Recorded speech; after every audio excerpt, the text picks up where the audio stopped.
Good morning, Pastor Bill here. This morning, as we were doing our reading through the New Testament, we should come to John 18. And in John 18, there's a brief passage I just want to highlight for you. It's easy to miss. Jesus is being arrested. Judas has come.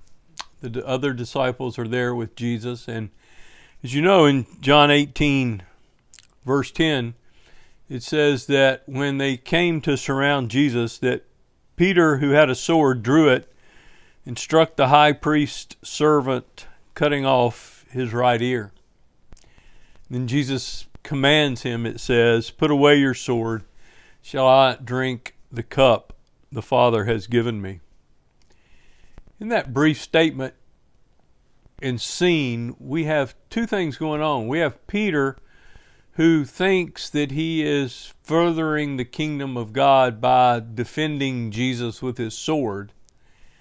And we have Jesus, who is rebuking Peter's effort to save him because it is outside the Father's will. I think in just this one verse of Jesus commanding Peter to put away his sword, Jesus is reminding us that he condemns everything that man attempts to do, even for the kingdom of God, out of man's own fancy. We should always be pleading our efforts for the kingdom before the very throne of God, aligning what we believe would be helpful to the kingdom with what God's perfect providence is. And then we should proceed only with those things that align with what God has planned.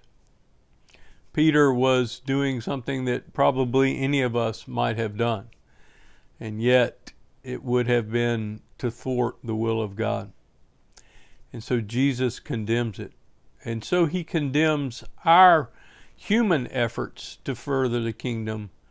We should always try and plead in prayer to align our desires and efforts with God's perfect desires.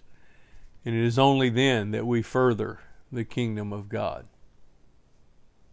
Well, a good word for us today out of John 18. God bless you and thanks for your time.